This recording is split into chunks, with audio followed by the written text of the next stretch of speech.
Welcome to Brave.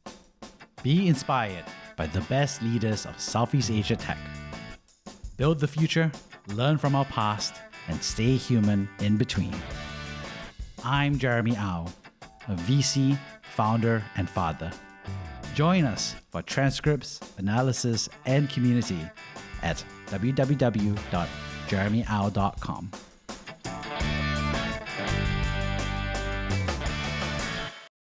Hey, good to have you on the show. Hey, Jeremy, this is amazing. I'm so happy to be here and looking forward to what we're going to talk about. Well, Robbie, I've heard great things about you. I recently had a fun chat with your colleague, Andrew, about course creation. And I'm excited to dive deeper into your journey and your thoughts ahead. I don't know how great I feel following Andrew. He probably said too many nice things, and so it's going to make me look bad. But I'm excited to go into all this stuff too. Yeah. So, Robbie, just for those who don't know you yet, how would you describe yourself professionally? I was a trial lawyer and have moved into more of a role of helping people to get their message out to the world, becoming great speakers. And so I think really if I am going to put it into words now, my job description is I'm there to help amplify people's voices, visions, and impact on the world. Awesome. So let's go back to the beginning, right? So you started out as a lawyer, and I need to hear this journey, right? Because along the way, you became a creator, content creator, as they call it today. And then eventually now you're at On Deck, right? So that's like quite the journey. So start from the beginning, like what made you decide that you wanted to study law? I've heard a variety of reasons. Were you because your parents thought it was a good idea? Was it because you thought it was cool and you saw a lot of TV? Because why choose law as a course of study? Yeah, so why choose law? And it's a good question. It's something that I thought a lot about back when I made that decision. So one, I did it because I wanted to be a history major in college. And when you're a history major in college, there aren't a ton of jobs that you're going to get coming out of that. So I actually knew that in my freshman year where I was like, I want to study history. Like that's the thing that I enjoy. So when I'm in college, I'm going to do the thing that I enjoy. But I also know that I need a job at some point in life because that's kind of how we live. So I said, I'm going to go to law school. I told my parents that, and of course they were happy. But why did I choose to go to law school, right, is the bigger question. And the real thing kind of boils down to I wanted to learn how the rules worked because I realized that everything in the US especially is driven by lawyers and rules. Politicians, when they write the rules, they're done by lawyers. And like their staff is filled with lawyers who are writing all of this sort of stuff.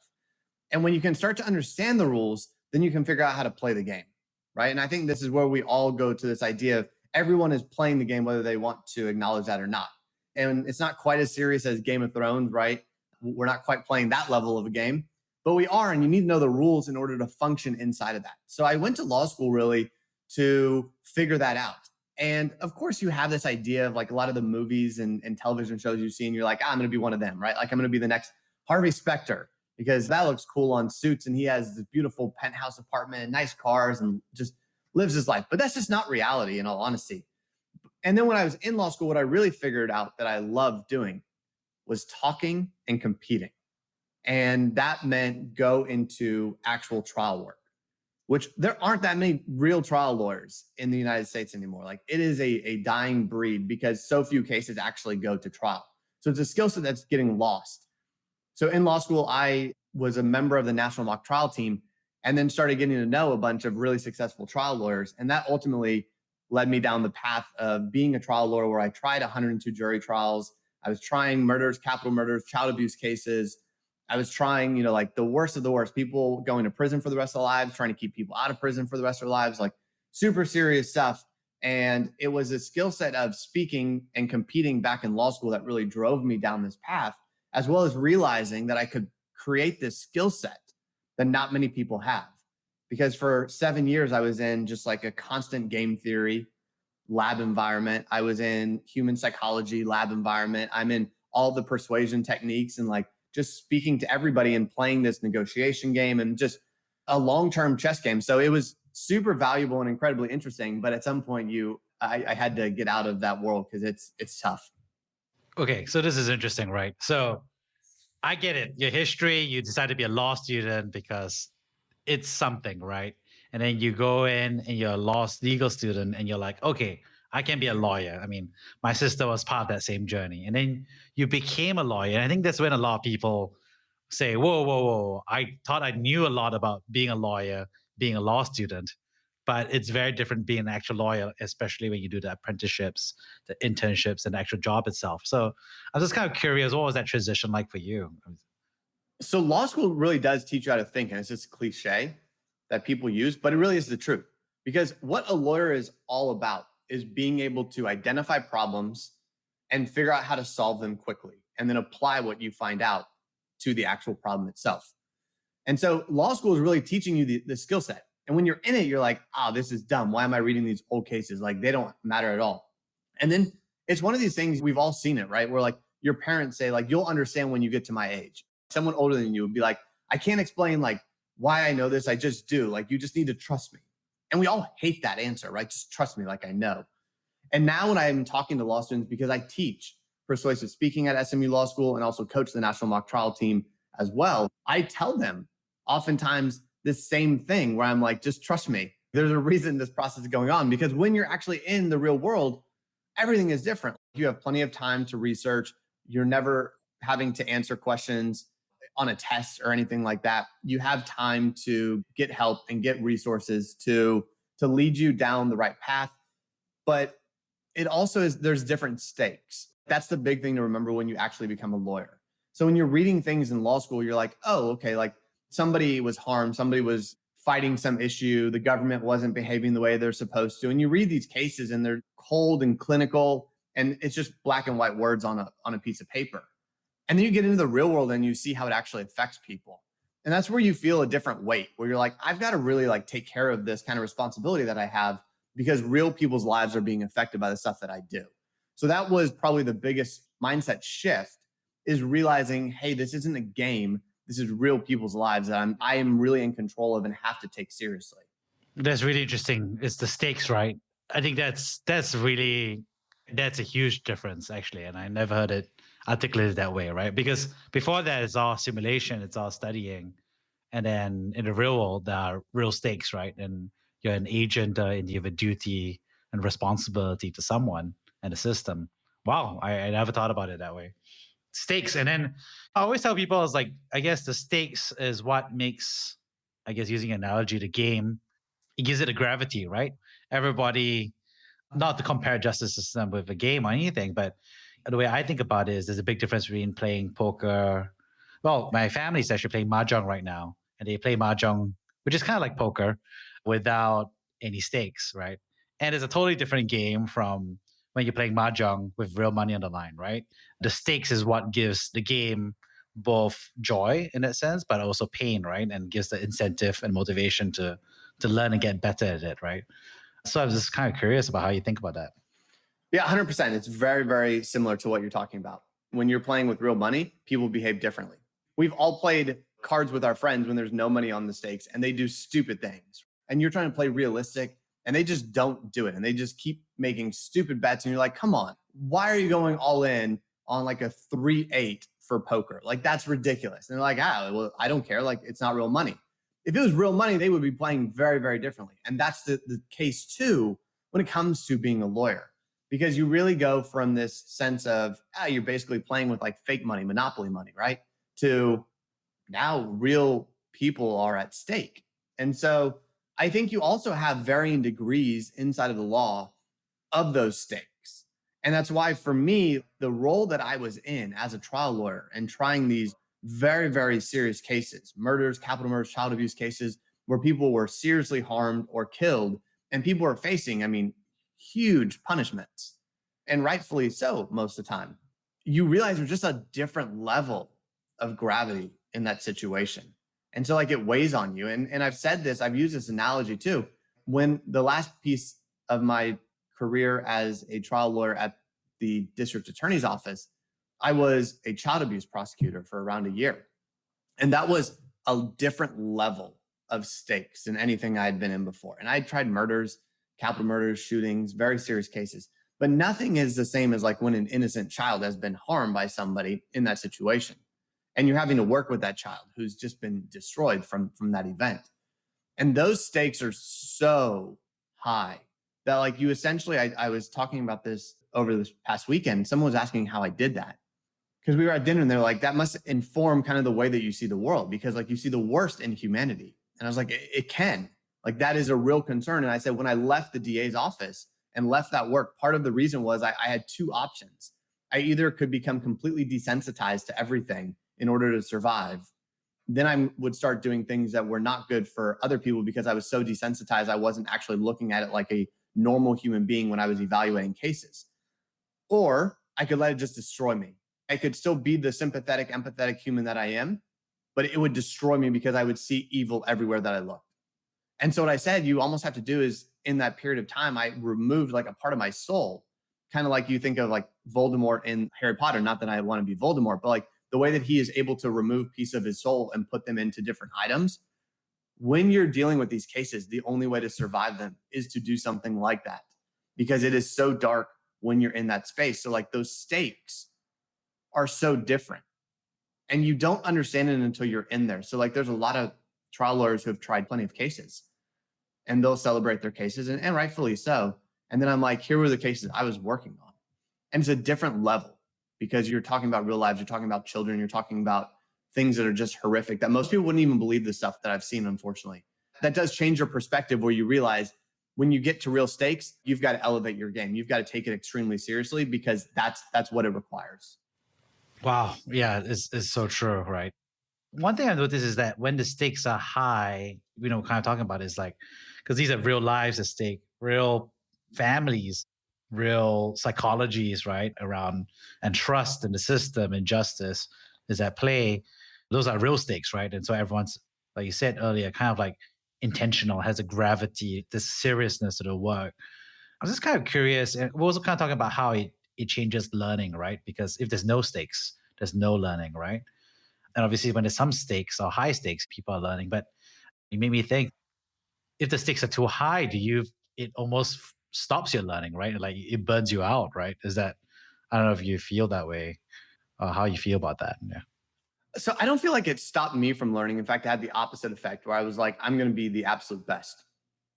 I mean, like I went all in. This is really where a lot of my growth occurred in terms of all of the speaking and persuasion tactics and all those sort of things, because I realized the stakes I was dealing with.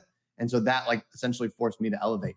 I've always been that person though that wants like the highest stakes, wants the most serious stuff. In fact, the way I got my job at the Dallas District Attorney's office is in my interview, I was in there with the number 1, 2, and 3 in the office. And the office is one of the largest district attorney's offices in the United States. It's an incredibly focused trial office. They're very hands off, like give you lots of flexibility and freedom to try cases very early on. And I was sitting there and I was going through the interview and I was getting pushback for certain things and rightfully so. But then they asked, well, why do you really want the job? And I sat there and I said, I want to try the most serious, high profile, important cases that you have in this office. And I found out years later from the number 3 that was in that room, who ended up being my direct boss, that was the answer that got the job. Because he said, I want people like that.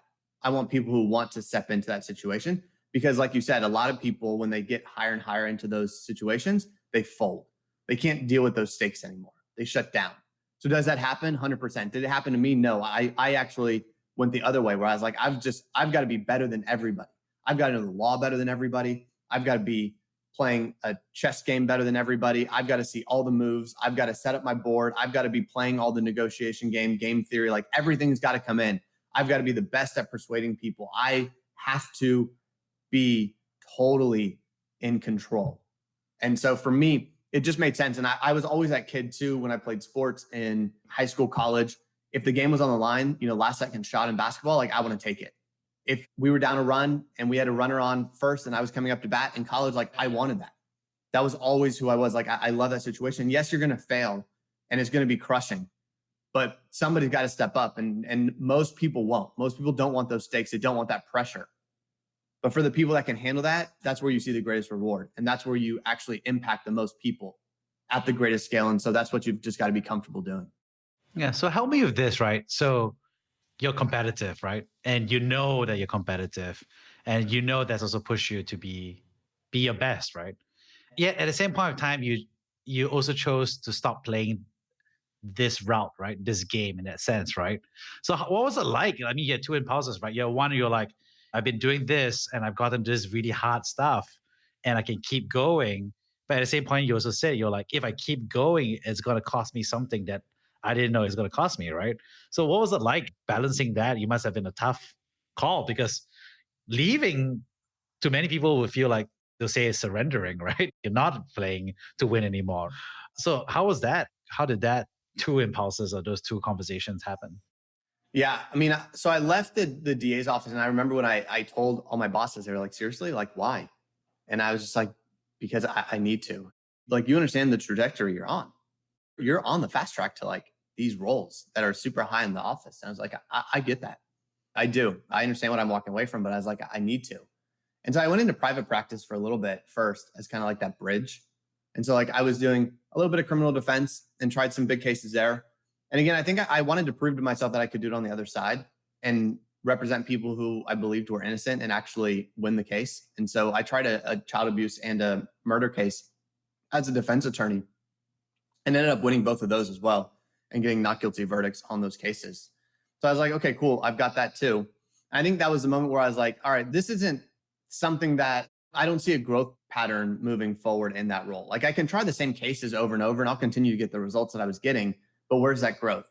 And so like if I would have stayed in the DA's office, my growth would have been helping other people and that would have been meaningful and fun, but that is just not a world that I wanted to continue to be a part of during that time. And so I opened up my own law firm with my partner and we went into more like civil rights violations and people have been harmed or killed at the hands of government, hospitals, businesses, whatever it may be for reasons of race, religion, gender, whatever it may be. And like that was kind of a nice break because I still got to kind of play the game, but it wasn't as brutal because it was civil litigation and not criminal anymore. But the reality is what I really came to understand is being a lawyer is all about minimizing risk. And I said, I don't want to minimize risk anymore. Like I don't want to make sure the worst thing doesn't happen. I said, I want to be working to maximize rewards. So like I had this mindset shift where I was like, I don't want to minimize, I want to maximize. And like, where can I do that? And I had this idea starting back even in law school. I had said at some point I'm going to use this trial experience to do something outside of law. I didn't know what it was back then, but I was like, if I build this skill set that nobody else has, because having, 102 jury trials and the type that I did puts me at like the top 1% of 1% of US attorneys. So I was like, I know I have something special there that I can translate. But just figuring out what it was. And so in about 2019, I started thinking, hey, there's a way to translate this knowledge to a wider audience because at that time I was teaching persuasive speaking at SMU Law School and coaching the national mock trial team at SMU Law School. And every year we'd get 100, 150 people trying to come into the class that I teach. And I was like, okay, there's clearly a market here. But I said, how can I start impacting that on a greater scale? And I loved working with the students, and I still do, but you work with them in a very small number because you're live and in person. It's graded, like there are requirements there, so you can only work with a small handful. So I started to impact more people that way, but it's still a smaller number than I wanted to. And then COVID hit and really shut down the world, right? Where all of a sudden I saw, hey, there's this online space, there's this online education space that's really taking off. And I came across Jack Butcher and David Perel and said, hey, like I can do that. Like I have a course that I run. I can turn it into a more general audience approach and then really start putting that out there. So that was the pivot that I made. And the reason I did that is because I said, I can change this mindset where I'm going from that minimizing risk to maximizing rewards. And so that was the cool moment where I saw that. And then it's just a different game, right? Now you're playing a different game of being a founder and building out your startup and figuring out how to market it and sell it and all these sort of things, how to work with all of your customers and do that customer success story with them. So there's different levels to that. And then that ultimately led me into the on deck stuff, but also the consulting stuff where I work with founders who are fundraising, especially, but also, hiring executive teams, leading them, reaching their customers. And that fundraising piece, especially, is again, a huge game. Very similar, where you're trying to craft the right message. You're trying to set up the pieces in the right way. You're playing all these sort of similar things as to what I was dealing with as a trial lawyer. So I wouldn't say that I completely removed myself from that world. I just kind of removed myself from dealing with a bunch of lawyers and now deal with a lot more like VCs and people like that, which I'm not sure there's a ton of difference. Yeah. Let's make sure we kind of like go deeper in this one, right? So Because I feel the same way. I think I used to do martial arts, right? Judo and taekwondo. And as a very achievement oriented person, it was always about whatever the game I'm in, I'm going to fight as hard, do my absolute best, right? At some point of time, I was like, whoa, whoa, whoa, what is this game that I'm part of, right? Like, is this even a game that I want to be part of? This is the game that the school put in front of me. This is the game that my parents want me to play. But do I choose this game, right? And that almost feels like one's like the fast brain and one's a slow brain. What the fast brain is like, this month I got to win, right? This week I got to win. And then there's a deeper one, which is like, I don't know, at night or you're hanging out and you're like, why am I winning? Like, is this what I want to win? How do you think about that? Yeah, I mean, previously when I was in that role as a trial lawyer, I definitely understood that because when I was in that moment, I was in that case, I was so totally focused on like winning. And winning is like a misnomer, I think, in a lot of ways, because again, nobody wins in the cases I was trying. Like everyone loses. That's the sad part. Even if a guilty verdict comes back as when I was a prosecutor, like that child is still lost. And when I was defending on the other side, even getting the not guilty verdict on, like, say, the murder, it still didn't change the fact that for 2 years he had spent all this money and had all this stress, and it had affected his family. And at the end of the day, like the reason he was not guilty of this case was it was self-defense. So like he did in fact kill his brother. So like he still loses because he still has to live with the fact that he killed his brother trying to defend himself. Like that will stick with him. So for me, like in the moment, I'm trying to win, right? And again, using that term as kind of just this way of describing how that plays out.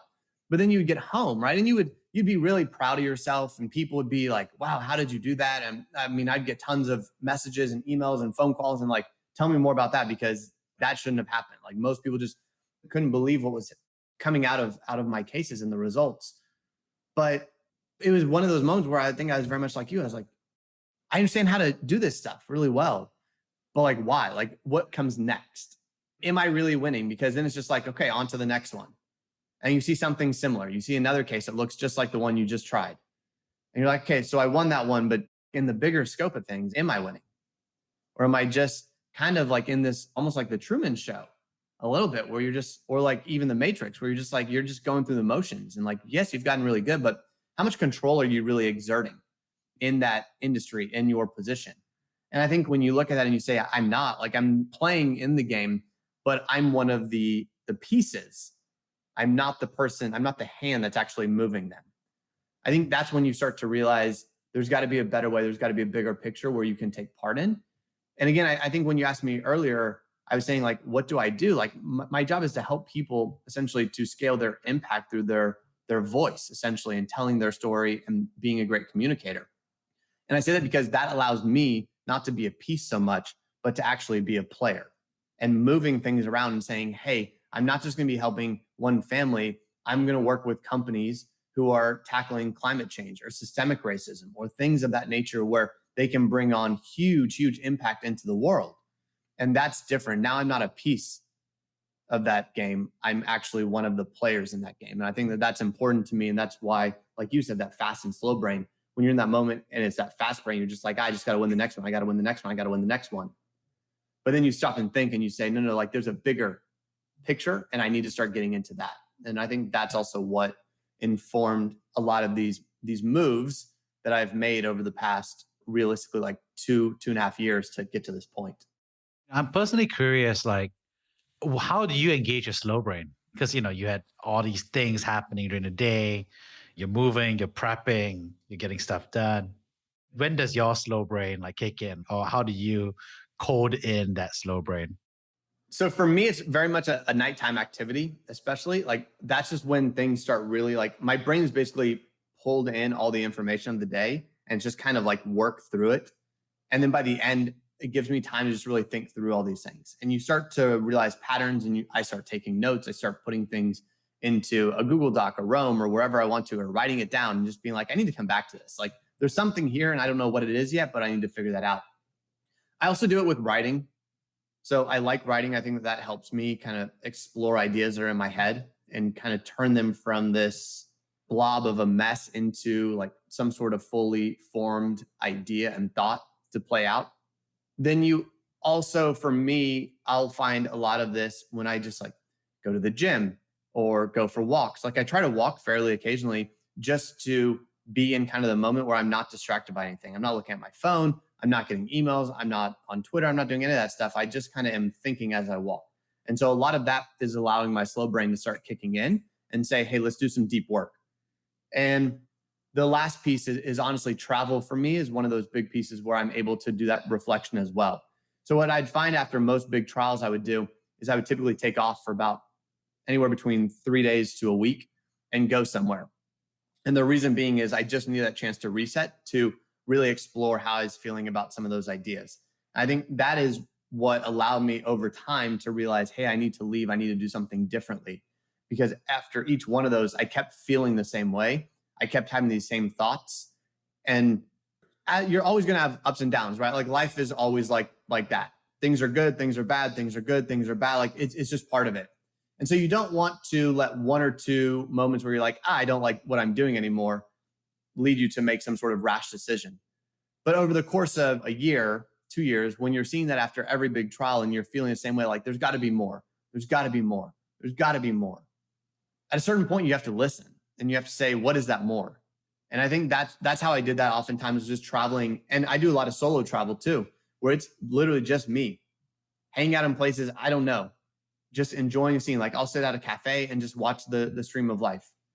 And that is when things kind of go to work and I can say, okay, like this is what needs to be done next, and then really go from there. Yeah. I love the Truman Show as well. One of my favorite all-time movies. And you sound very much like Truman, right? Just kind of like getting that inner conviction or question, doubt or questions. And I guess I'm kind of curious, like obviously like Truman, he has all these friends who Truman is obviously a different thing, but those are fake friends, right? But they will like stay the same, everything's good, stay on the island, you don't need to travel, there's nothing else. This is the world, right? I'm sure you, and you kind of mentioned this in passing, right? Which is like there are people who are around you who are like, whoa, whoa, whoa, are you sure? Like this is the world and you have the track, right? So what was it like having a conversation, like a partner or like parents or close friends? All your buddies must have been lawyers as well, because from law school and everything. So what was it like being, I guess, Truman in that world where everyone around you was a lawyer or law affiliated? For the most part, it was a lot of people just telling me I was crazy and saying like, this is not what you should be doing. And I would get this, the common retort was, you're a lawyer. Robbie, you're a lawyer. Why are you leaving the law? Like you're a lawyer. And I understood where they're coming from, right? Like it's seen as this prestigious thing. And don't get me wrong, it is. Like going to law school, doing the things I've done is incredibly valuable and important to me. I'm incredibly proud of the work that I've done, the lives that I've impacted, the people that I've gotten to work with. But that doesn't mean that that's all I am. And I've said this before. Too many lawyers feel like their entire identity is I'm a lawyer. Like, in fact, when they introduce themselves, like they would say, hi, I'm Robbie, I'm a lawyer. But that shouldn't be who we are. Like, that's not the full picture of who I am as a person. And so, like, I had to have this discussion with people where I was like, yes, I'm still a lawyer, but like, I'm so many other things. I'm a creator, I'm a founder, I'm a writer, I'm a speaker, I'm all these different pieces. Like, why am I constraining myself to just being a lawyer? But that didn't mean that it worked, in all honesty. Nobody really believed, including my parents, and love my parents. And I totally get where they're coming from because they saw lawyer as comfortable life, successful, all these good things. And it also, like, let's be honest, it was easy for them to explain, hey, my son is a lawyer, and everyone got it. And all of a sudden, I was basically leaving that behind. And now they're trying to figure out, how do they tell their friends? Like, what is your son doing? Right? Oh, he's a founder of some sort of speaking company. Their friends don't understand that. So for them, it was challenging, and they pushed back. I mean, they pushed back probably up until November was the first time where they were like, okay, like you might actually have something here. And then the big moment that changed for me, obviously, is when On Deck acquired the course and I put that out. Then all of my lawyer friends reached out, and now it was no longer Robbie, you're crazy. Now it turned into, Robbie, can you tell us how you did it and how I can do it? And I think that was an interesting transition. And I always use the example of Like if you ever go cliff diving, right? And you don't know much about where you're going cliff diving, nobody wants to be the first person to jump because they don't know how deep the water is. Like something bad could happen, right? There could be rocks down there. It could be very shallow. Like you could get hurt, whatever it is. But once like one person does it, goes under and then comes back up and says, hey, y'all, the water's fine, then everybody follows in because now they trust them. And so in a lot of ways, I was kind of that first cliff diver for a lot of my friend group who were lawyers or my friends from back home who have just kind of been stuck in kind of like the corporate life, even my family and those sort of things. Once they saw me jump and come back up and say, hey, y'all, like, it's fine. Like, you're going to be safe. Then I started getting all these questions of, Robbie, tell me how you did it. Like, I want to talk about startups. I want to learn about being a founder. I want to learn about all the stuff that you're doing because I think I could do it too. And my conversation with them is you can do it, but realize like it's hard.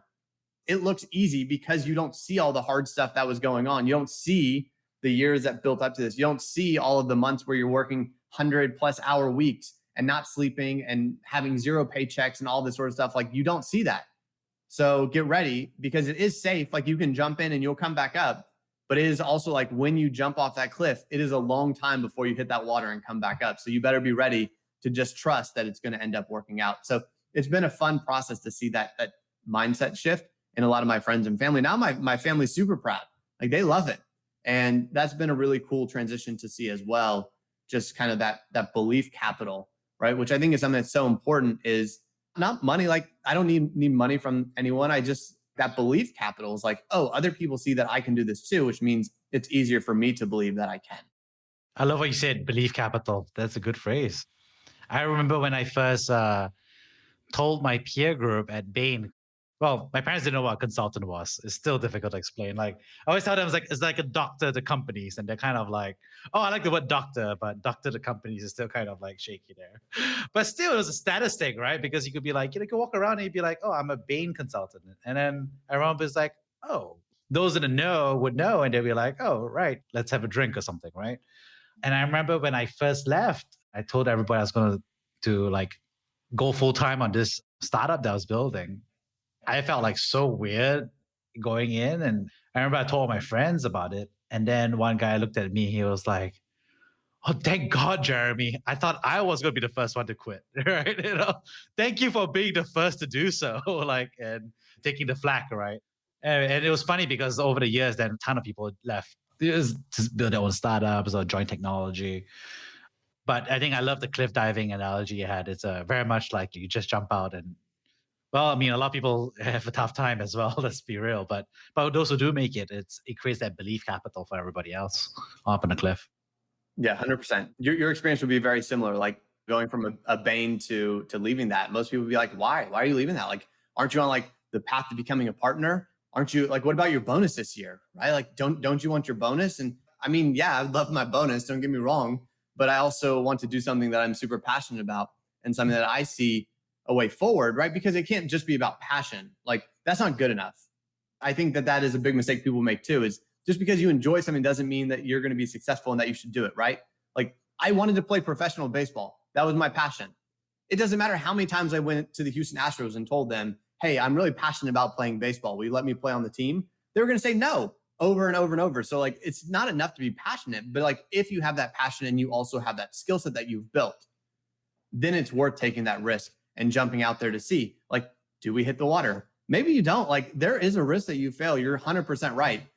But having those people to watch that they've done it before and see like it's possible, I think that's the big indicator. And then having people who give you that belief capital early on. And I have a ton who I have like just tons of respect. And the interesting thing is I met basically all the people who gave me belief capital purely online.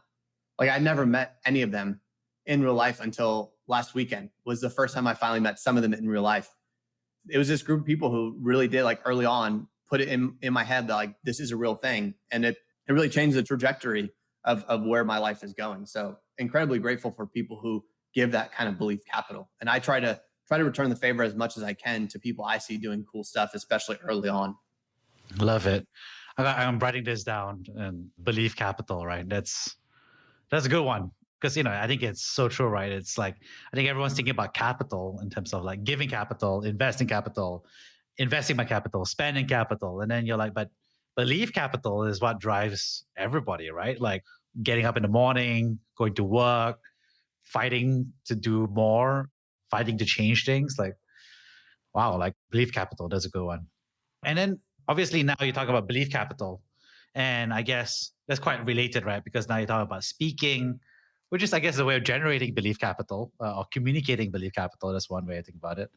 And then another way to think about it is you're helping founders raise actual capital. So converting belief capital, generating belief capital, and then converting that, using it to harness financial capital, right? I think I'm pushing this analogy to a limit right now. But just kind of curious how you think about that. Yeah, it's interesting because when I come in to work with a founder, right, I really am giving them belief capital from myself. Like I believe in the thing you're doing, right? Because oftentimes they don't know how to tell their story. And I'm like, if you give it to me, like I'll find the way where you're going to say this and be like, oh, that's what I'm doing. Cool. Now I believe it. And then you can make other people believe it too. So it really is kind of like my role is to basically bridge this idea between like belief capital that I have in the idea. Because when someone comes to work with me, like I'm not taking on any client. Like I want them to walk me through, like, why should I care? Why am I excited to work with you? What is it about what you're doing that has the potential to really impact people in a really positive and beneficial way? Because those are the companies I'm looking to work with, right? And when they can deliver that, then I can turn that into something where they all of a sudden can feel that belief capital, because too many times founders don't know how to tell their story. So like they're not getting the belief capital they need. And so if we can get them to believe their story, because now they're hearing, they're like, that is what I'm doing, then they can go out and actually raise funds, because now they can convince people who have money to part with actual capital, because like they're giving a story where it makes sense to those investors. So I mean, I think when I start off, like I first have to believe in somebody to work with them. And so I am giving belief capital because I'm giving my time and investing it in them. And oftentimes, like I'll do deals where it's just a percentage of the raise. So it's like all back end. So like I really am putting my belief in them because I'm not taking anything up front. Like I'm saying, we're going to be successful. And I think that goes a long ways in helping a founder see like somebody else believes in me, somebody else is there, and I can do this.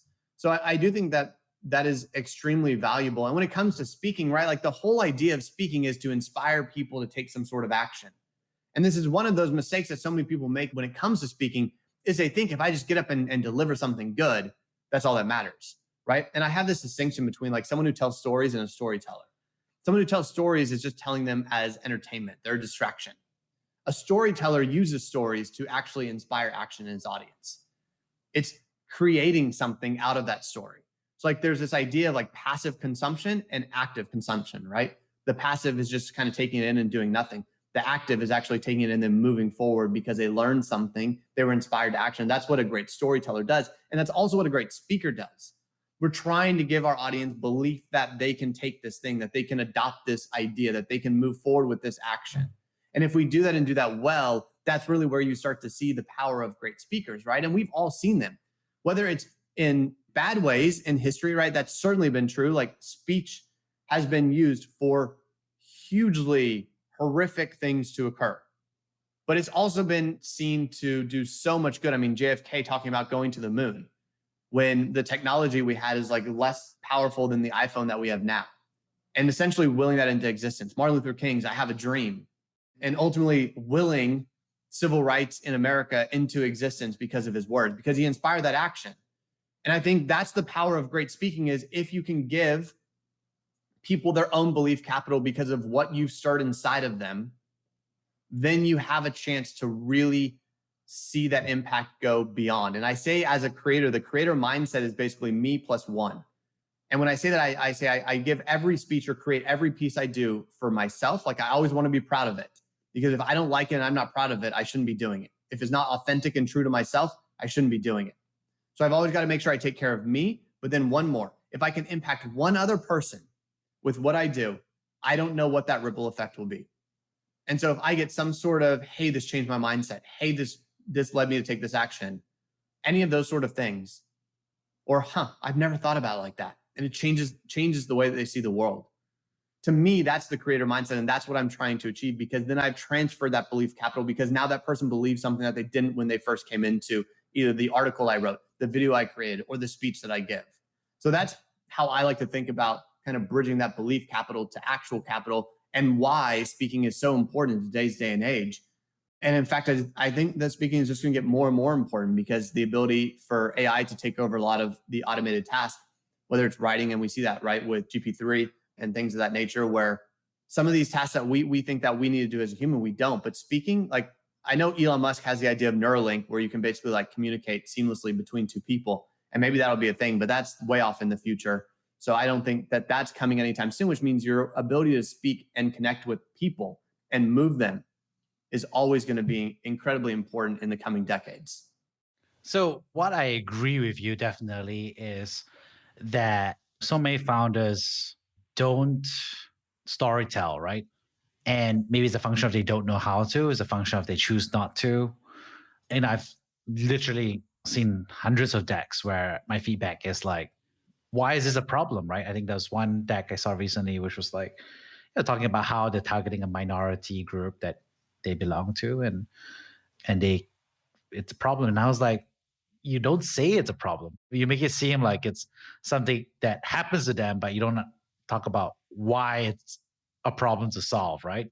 Let alone why it's valuable. And I think another one, I'm looking at a deck this week, and I'm just like very much like, whoa, like you're talking about the numbers, you're talking about a growth, but what are we going after the problem? Like, what's the vision, right? I think there's a phrase, right?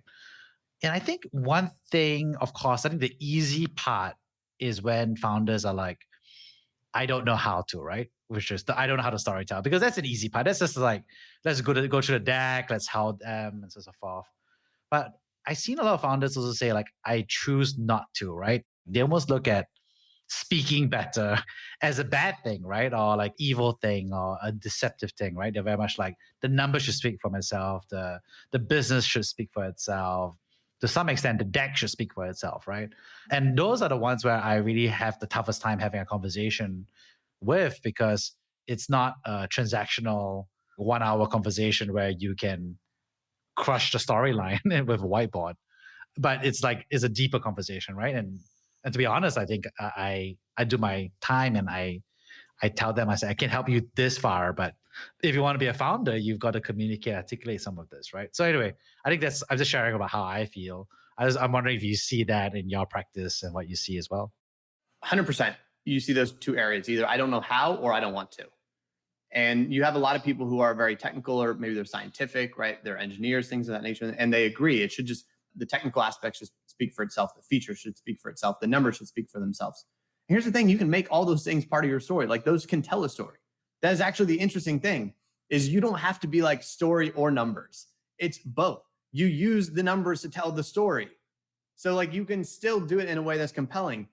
It's this idea of people want to believe that humans actually operate where, if we think of the saying, don't judge a book by its cover, people want to think that that's reality, but it's not. There is a reason book covers matter so much. Like you go into a store or look on Amazon and the book cover 100% matters.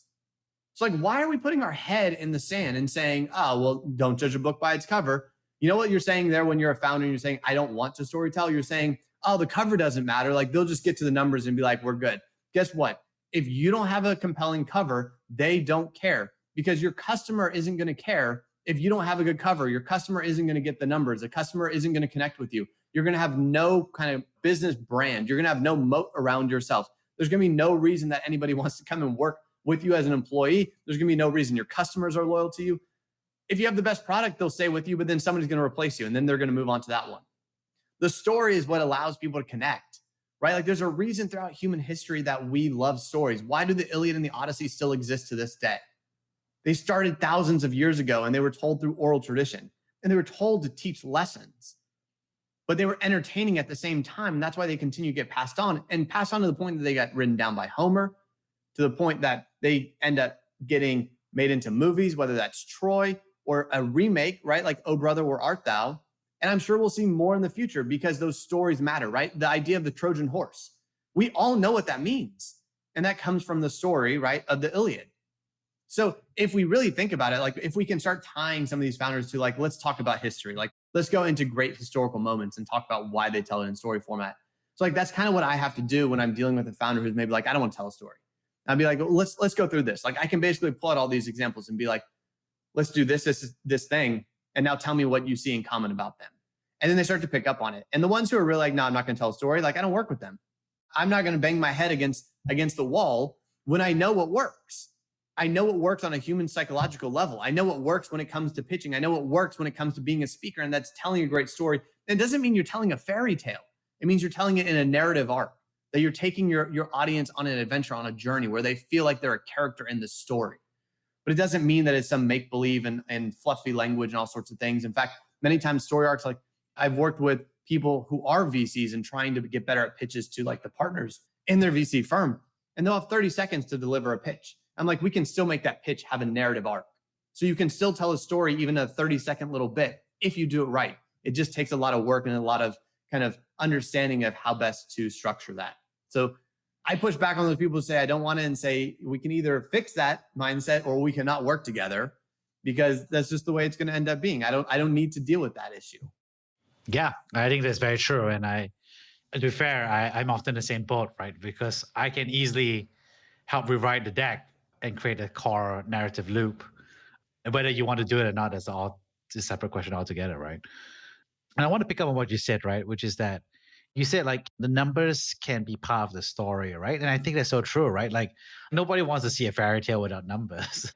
And I always tell people, it's like the people on the other side of the table are very sophisticated, right? The venture capitalists, or angels, or whoever it is, or customers, or whoever it is, or future employees. They've seen the story hundreds of times, right? Thousands even. So they need to see both.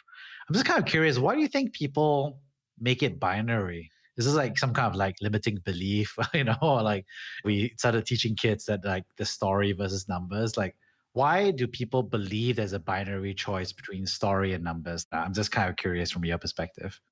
So I think a lot of people look at story and have this picture in their mind that it's like Harry Potter, Star Wars, Lord of the Rings, and like it's all make believe, and that's not really. They're serious. Like they want to be seen as like, I have a serious product. I have real numbers. Like that's all that matters. And I think it's this idea that people have this mistaken belief that logic and reason and numbers and those sort of things convince people to take action, and it's just not true. We take action as human beings because of an emotional response that we have. Now, how do you create that emotional response? Like you need to have numbers and logic and reason, because humans essentially don't want to say that we're emotional creatures. So like no one's going to say, I bought this thing because I felt this way inside. No investor is going to be like, I invested in you because I felt some way inside. They're going to be like, I saw this number, this number, this number, and this is what spoke to me. What they're doing is they're using the numbers to rationalize the emotion that actually led them to that decision. So we want to give numbers, and we want to do kind of all of the normal content to help people rationalize why they made the decision. So it's always kind of those two pieces together. But I think the reason people fall into this, it's a binary issue, is a lot of them come from the tech space. A lot of them come from engineering or science backgrounds, and their coworkers and the people that they know get numbers, and numbers speak to them, or data speaks to them, right? The mechanics, the technical specs, those are the things the people that they've been dealing with day in and day out understand. The problem is most of the time your customers aren't those people. So most of the time, somebody who is an investor wants to see how you're going to articulate your product in a way that connects with your customer. Because at the end of the day, if you're not getting any sort of customers to your product, like what's the point of the product? Now, maybe there's still a point, like it's not for everything. Like some things you are going to be just fine if you don't speak to your customer, because maybe you already have a deal in place with the US government if you create this thing for them and they just don't care. Like they just want a problem solved and you're the one who can do it. Great, that's fine. But for most people, you've got to show how you're going to tell that story to bring customers to your vision, your idea that you're building. And not just customers, right? You also want investors to see that you're going to be able to get other investors to join on so that the round can be fully funded. You're also going to want to be able to demonstrate to the investors of the growth that's going to come so that they know they're going to get a return on that money that they're investing. You also want to be able to attract the right employees. So like if you're a solo founder and you're trying to figure out how do I hire an executive team, where are those first hires coming in? If you don't have a story to tell them and you just have numbers, you're not going to find the right people, because you don't need somebody just like yourself in that role. Like most of the time, if you're a founder, maybe you have the vision, but you don't have the technical chops. So you need to like make sure that the person who has the technical chops can come in and understand your vision in that story and say like, let's figure out how this works together. or you're a technical founder and you're trying to find somebody who can be the marketing arm. Well, the marketing person is going to be thinking about vision, thinking about like, how does this relate to our core values, the ways that we see the world? And if you are just telling numbers, like the marketing person can be like, I don't know how to just talk to a bunch of customers about like numbers. Like no one's going to care. Like that's not going to work. So I think it's also that investors want to see the ability for you to connect with a wide range of people, and stories do that. And investors know that. That's why they're looking for it. But I think that the mistake in terms of why people think it's a binary issue is because they feel like that's adding, persuasion's not the right word, but it's adding kind of like manipulative tactics to it. And I always say this, there's a difference between manipulation and persuasion. Manipulation is when you're just trying to extract value. Persuasion is when you're trying to get value, but also deliver value. And there's a difference. And so like the way we tell the story is persuasive, not manipulative. But I think a lot of people who are so in this world of numbers think adding any sort of elements of persuasion actually is manipulation. And that shouldn't be the case. And I think that's actually where their mind goes. And if we can start to create this distinction between persuasion and manipulation, people will be much better off and realize that persuasion is totally good.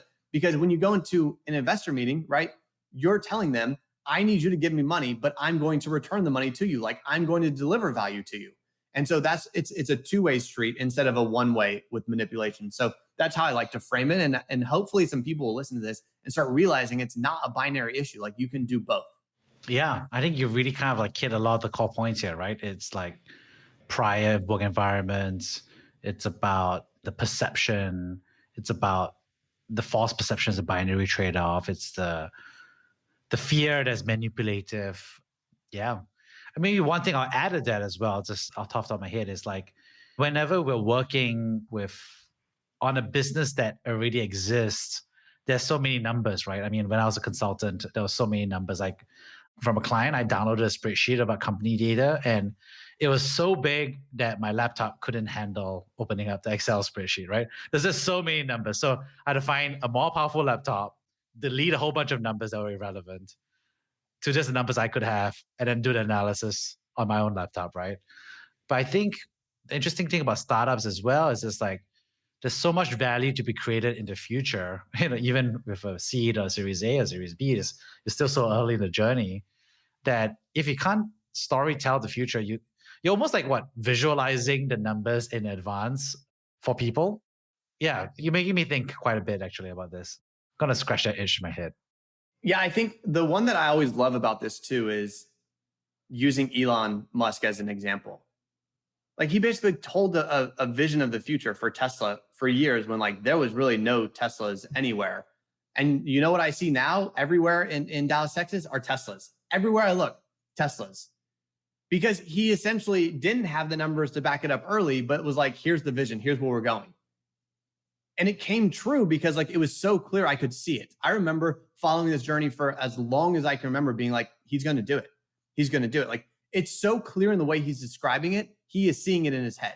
And if you can see with that level of clarity, you know how to get there.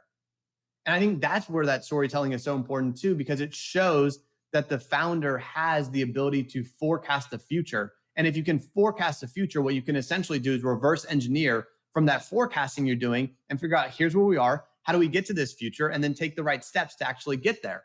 And like he's done it. The same with SpaceX. Like that thing is nuts. That thing is absolutely nuts that he was able to achieve getting rockets in the way that he has done.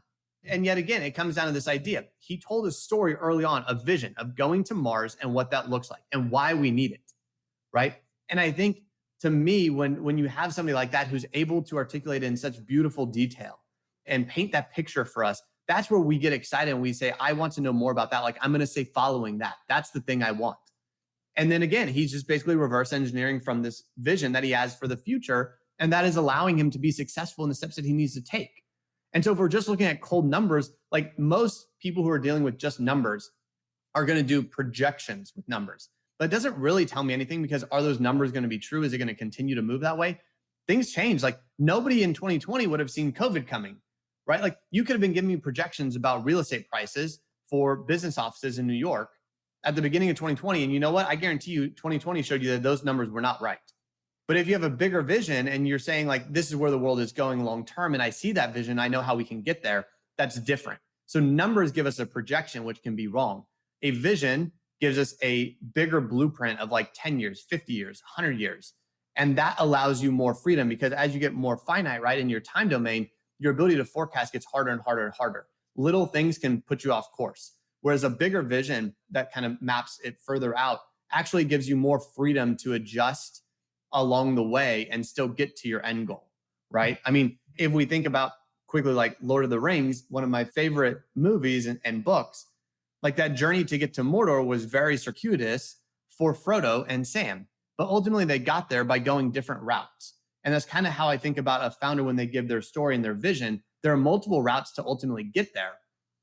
But if you're only using numbers and projecting things, it becomes very challenging because now you're really beholden to those numbers. So you've chosen to sell the company to join On Deck, right? And so that means that you believe that you plus them equals something special, right? So what's this special On Deck cost? Like, what are people going to get that, I guess to some extent, it's going to be what are they going to get out of the cost that you brought to On Deck?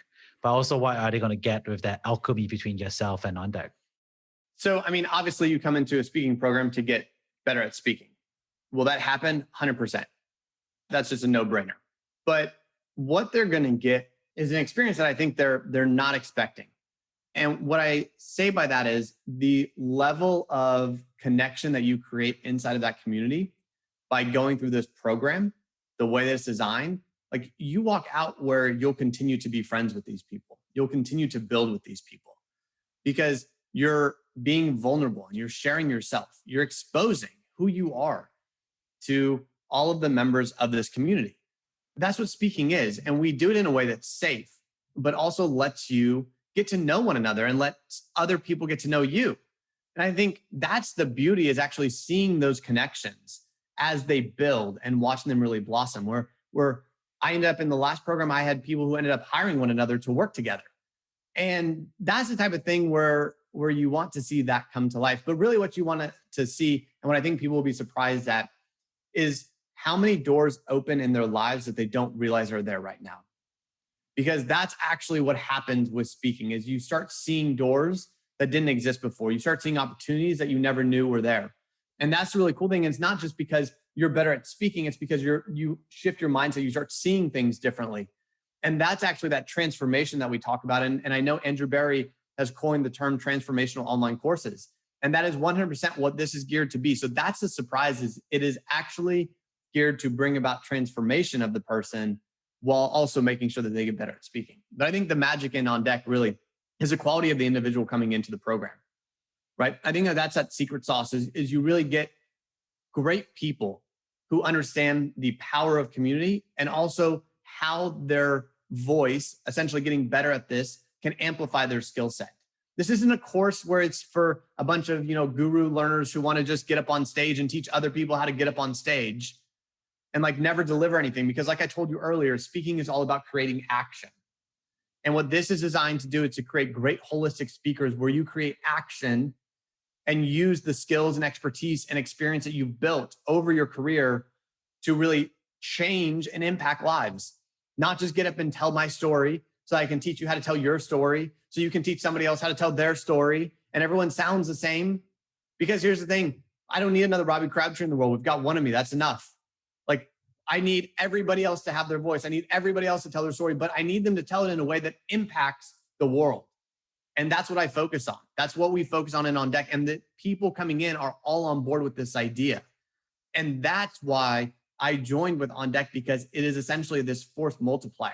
Just like I say, I can give you a force multiplier by teaching you how to be a great speaker and letting that amplify your skills. The same is true with me and On Deck pairing up. We can force multiply each other, where 1 + 1 = 3, right? And so that's how I like to really think about this idea, is all of a sudden you have access to this change and this community that you never expected beforehand. And so like that really is kind of this beauty. And the way I like to think about it too is like my goal is to give people a megaphone and a scalpel. We're trying to give people a megaphone to reach more people. We're trying to give them a scalpel to reach the right ones with the right message. So Robbie, this has been a great hour. We've had such a deep conversation about not just your personal journey, but also what you got out of it. And we talked a lot about belief capital as well, and how there's a false dichotomy between numbers and story, right? So for those who want to get deeper to you beyond, of course, applying to On Deck for your course, which is I 100% recommend as someone who's gone through the On Deck Founder Fellowship and the Podcaster Fellowship, but how could they reach out to you? So people can always reach out to me on Twitter. It's at Robbie Crab, ROBBIECRAB. That's the easiest way. I put tons of content out there. I respond to DMs. Like, I love talking to people. I'm here to help. So that's the easiest way. You can always email me too, robbie@beondeck.com.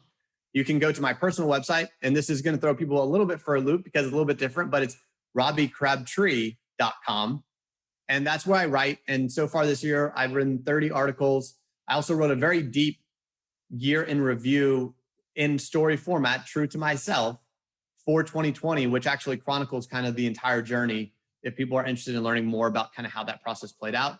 And I'm on a mission to write 100 articles this year and publish them. So I'm 30 in and have 70 to go. So if you want to continue to read my thinking and thoughts and all those sort of things, feel free to check out the website. But of course, Twitter is where I'm most at home, and you'll see me post links to all those articles there as well. So if you need anything, at Robbie Crab is the best place to find me. Awesome. Thank you so much, Robbie. It's been an absolute pleasure chatting and shooting the breeze and getting deep. Thanks so much, Jeremy. It's been amazing. I look forward to doing it again sometime in the future. Thank you for listening to Brave. If you enjoyed this podcast, please share this episode with friends and colleagues. Sign up at www.jeremyau.com to discuss this episode with other community members in our forum. Stay well and stay brave.